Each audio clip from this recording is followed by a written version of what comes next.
एक किसान था जिसका नाम था शिवराम। पत्नी का नाम था गंगा देवी। शिवराम के खेत बंजर पड़े थे। घर में खेती करने वाला उसके सिवा और कोई नहीं था। वृद्ध होने के कारण वो मजदूरी करता था। उसके पास एक रेहड़ी थी, यानी हाथ का ठेला। वो उसमें लोगों का छोटा मोटा सामान ढोता था। उससे जो भी पैसे कमाता उसी से गुजारा करता। उसकी पत्नी गंगा देवी धार्मिक प्रवृत्ति की औरत थी। जब वो रोटी बनाती तो 2 रोटी शिव पार्वती के नाम से निकालती, 2 रोटी लक्ष्मी जी और विष्णु जी के नाम की निकालती और 1 रोटी ब्रह्मा जी के नाम की निकालकर गौ माता को खिलाती थी। तभी वो खुद खाती और अपने पति शिवराम को भी देती थी। एक बार शिवराम ने देखा कि उसकी पत्नी देवताओं के नाम की रोटियां निकालकर गाय को खिलाती है। तब वो अपनी पत्नी से बोला, अरे भाग्यवान, मैं बड़ी मुश्किलों से मजदूरी करके घर का इंतजाम करता हूँ और तू आधे आटे की रोटियां तो देवी देवताओं के नाम से निकाल देती है, उनको भोग लगाती है। आधे आटे की रोटियों से हम दोनों पेट भरते हैं, ऊपर से तेरा ये दान मुझे बहुत तकलीफ देता है। अरे मैं ठहरा मजदूर, इतनी कमाई कहाँ से लाऊं? ये सब तेरा व्यवहार कब तक सहन करूं? अरे तू क्यों देवताओं के लिए रोटियां देती है? सुनो जी, जिन देवताओं की बदौलत हमें रोटियां मिलती हैं, हम उनको भोग क्यों न लगाएं? जिस दिन तुम्हें मजदूरी नहीं मिलेगी तब हमारे साथ साथ देवी देवता भी भूखे रहेंगे, तो वो भोजन की व्यवस्था करेंगे जिससे हमें और देवता दोनों को भोजन मिलेगा। आपको भी मजदूरी मिलेगी और हमारे सारे काम भगवान बनाएंगे। इसलिए सुनो जी, तुम अपना काम करो और मुझे मेरा काम करने दो, इसी में हमारी भलाई है। हाँ, तू सही कहती है। वैसे तो गंगा, आज तूने मेरी आंखें खोल दी हैं। अब मैं तुझे नहीं रोकूंगा कभी भी। तुम मेरी कमाई में भगवान का हिस्सा जरूर निकाला करो। उसकी इच्छा से हमारे सारे कार्य जरूर सफल होंगे।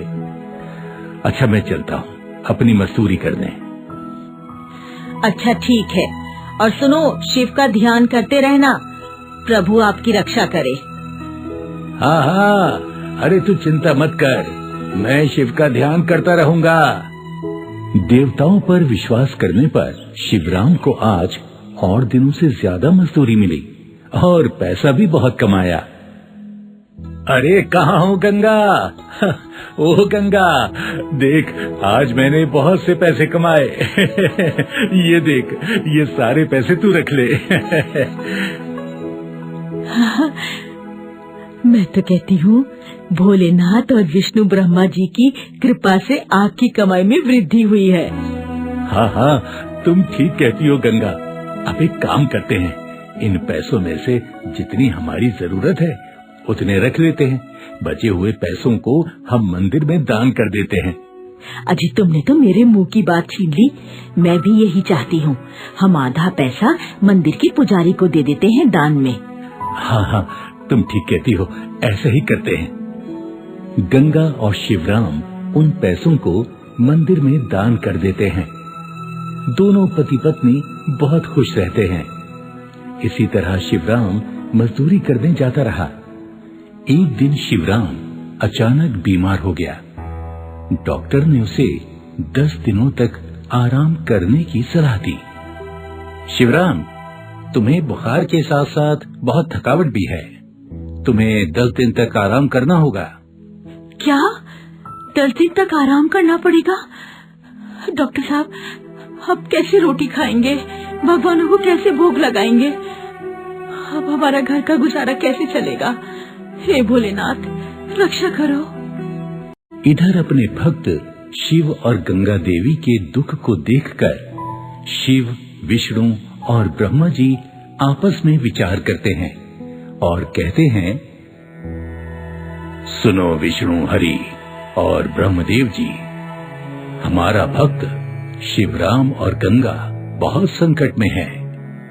हमें उनकी रक्षा करनी चाहिए। हे महादेव, आज्ञा दे, हमें क्या करना चाहिए? मैं स्वयं किसान बनकर शिवराम के खेत में हल चलाऊंगा। विष्णुदेव तुम इंद्र को आदेश देकर खेतों में बारिश करा दो और ब्रह्मदेव अन्नपूर्णा देवी से खेतों में अन्न की व्यवस्था कराएं। इससे शिवराम के खेतों में अच्छी फसल होगी।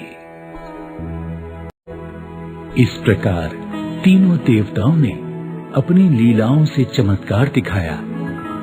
बंजर खेतों में फसल लहराने लगी।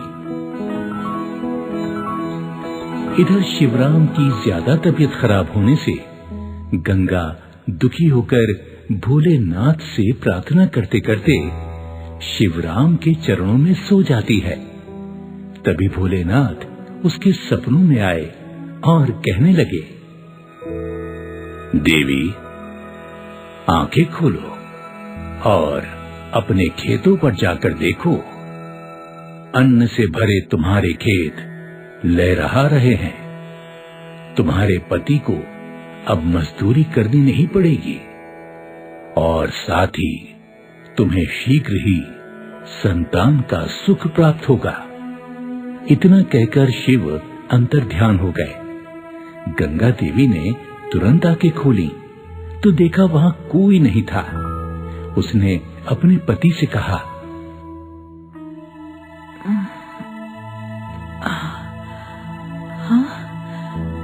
हाँ, ये मैंने क्या देखा? भोलेनाथ मेरे सपने में आए थे। सुनते हो जी, मैं जब सो गई थी तब भोलेनाथ मेरे सपने में आए थे और मुझसे कहा, तुम्हें अब मजदूरी करने की कोई जरूरत नहीं है क्योंकि तुम्हारे खेतों में फसल लहरा रही है। क्या कह रही हो भाग्यवान? सच? ऐसा सपना देखा तुमने? हाँ। मैं कहती हूँ जी, चलो चलकर देखते हैं। धन्य हो भोलेनाथ, धन्य हो। आपने मुझ गरीब की आखिर सुन ही ली। धन्य हो भोलेनाथ, जय हो भोलेनाथ, जय हो। शिवराम और गंगा देवी अपने खेत पर जाकर देखते हैं कि बंजर खेत अन्न से भरे लहरा रहे हैं। दोनों खूब खुश हो जाते हैं। शिवराम कहता है, हाँ, अरे वाह, अरे वाह, अरे भाग्यवान, ये कैसे हुआ? ये कैसे हो गया? ये कैसा चमत्कार है? देखा तुमने? ये उन्हीं देवताओं की महिमा है जिन्हें हम भोग लगाते थे, उनके नाम की रोटियां निकालते थे। तुम कहते थे देवताओं को रोटियां देने से क्या होगा? जो हमने उनके प्रति भावना रखी, भोलेनाथ ने आज वो ऋण चुका दिया है। जय भोलेनाथ, जय भोलेनाथ। हाँ, चलो हम मंदिर चलकर भगवान का आभार व्यक्त करते हैं। चलो। दोनों पति पत्नी शिव मंदिर आते हैं। शिव को शीश झुकाकर उनकी वंदना करते हैं। इधर भोलेनाथ अपना चमत्कार दिखाते हैं।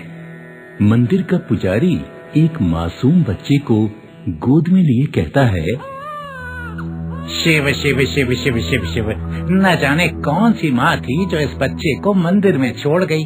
अरे कोई निसंतान हो तो ये बच्चा उसे ही सौंप दो। शिवराम और गंगा देवी ने सोचा, सुनो जी, क्यों ना हम इस बच्चे को गोद ले लें? हमारे कोई संतान भी नहीं है। शायद भोलेनाथ ने ये महिमा दिखाई हो। हाँ, ठीक कहती हो। चलो पुजारी जी के पास चलते हैं।